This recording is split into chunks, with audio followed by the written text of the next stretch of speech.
Hi, my name is Keely Smith, and this is going to be my first video in my Let's Build a Robot Together tutorial series.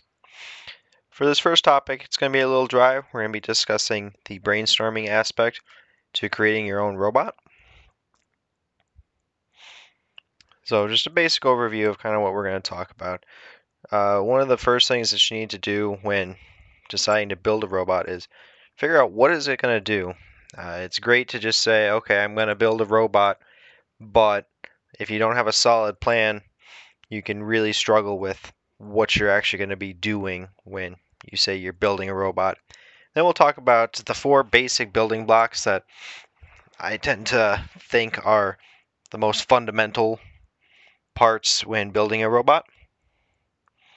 So, like I said, what will it do? Are you going to have a robot that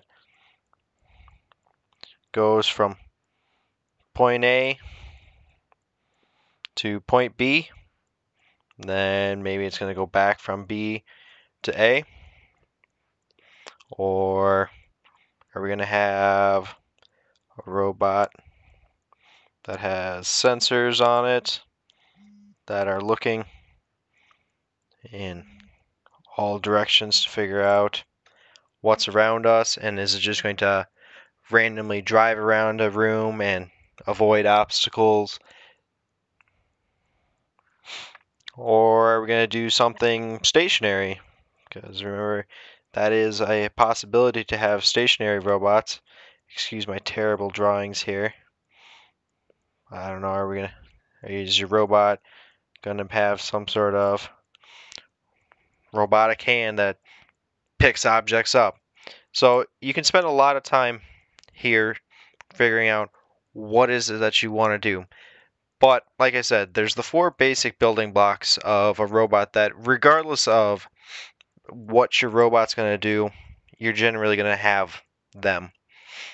So the first thing that you're normally going to look at when you're starting to build your own robot is what kind of chassis do you want?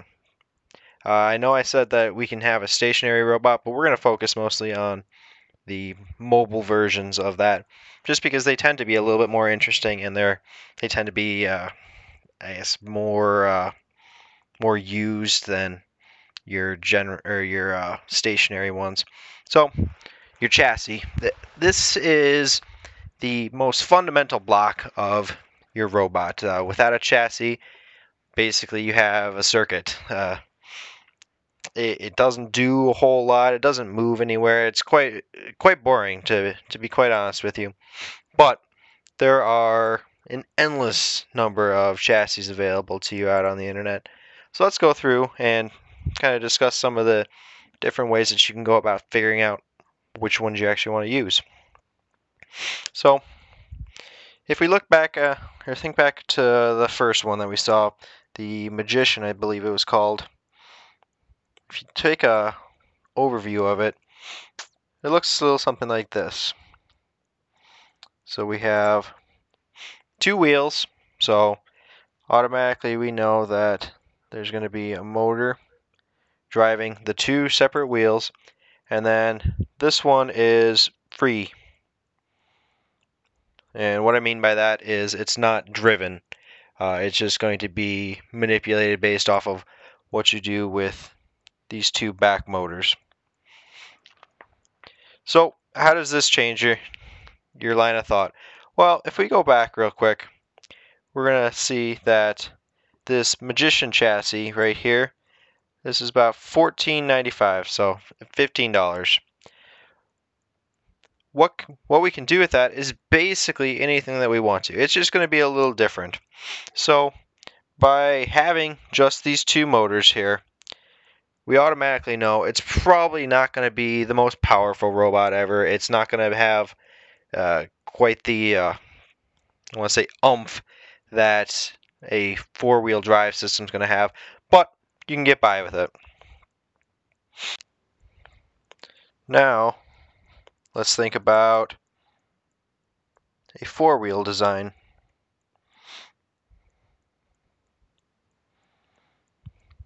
So, with a 4-wheel design, we know that there's going to be 4 DC motors.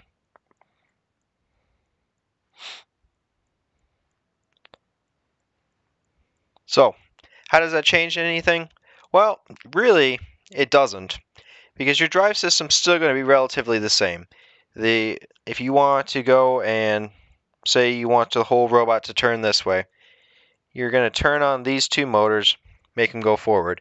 If we want to go faster, we're going to turn on these ones as well. Similarly to, I'll just draw a little version of the last chassis right here. This is the exact same sort of drive turning system that you have with the Magician chassis. On the Magician chassis, if you want to do that same turn, you're going to turn on that motor, and you're going to turn on that one. So these ones are relatively the same. With the 4 motor design, you're going to have some more horsepower to it. You're going to be able to put a bigger weight on it. So there's advantages to it. So let's go and look at one of the really expensive designs, which these ones are nice, but for general electronics and just generally building your own robot, people tend to not use these just because of the expense. So with our 4-wheel design, we have, or the more expensive design, this one's going to be different. So instead of our general saying, okay, we have 4 wheels, therefore there's 4 motors, these tend to be a little different. These have a servo in the middle here. And what this servo does is, think of your car drive system. So when you turn your steering wheel, it's going to turn your front wheels. Your front wheels, unless you have a front wheel drive car, are not powered. So those ones are just kind of sitting there floating and steering the direction of the car. Well, very similar to that, these are going to be attached to that servo, and they're not going to be powered, and they're going to just turn with whatever PWM signal you send into that servo. So this is another option. These, like I said, these tend to be a lot more expensive, but they're also nice because now you have the ability to turn without, okay, I got to turn on this set of wheels and turn on this one and have it turn. Now you totally get rid of that whole concept, and now you're turning just with this centralized system right here. I know on the last couple examples I pointed out that, well, we have only 2 motors, so it's not going to be able to handle as much. With these higher end chassis that actually have this servo system right here, you're going to find they're going to be powerful. So just some stuff to keep in mind with picking your chassis.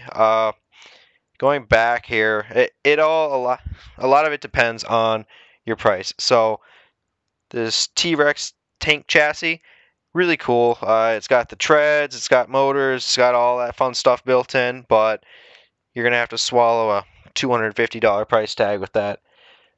These ones down here, they're still nice.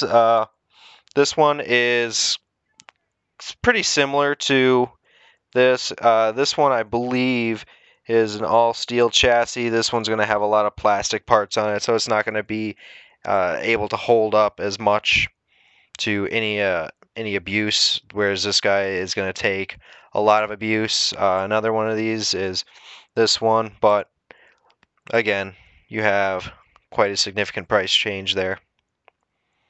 So that's just your basic stuff for chassis, trying to figure out what it is that you actually want to use there. And I believe I am running out of time on this video, so we'll start talking about drive systems in the next video.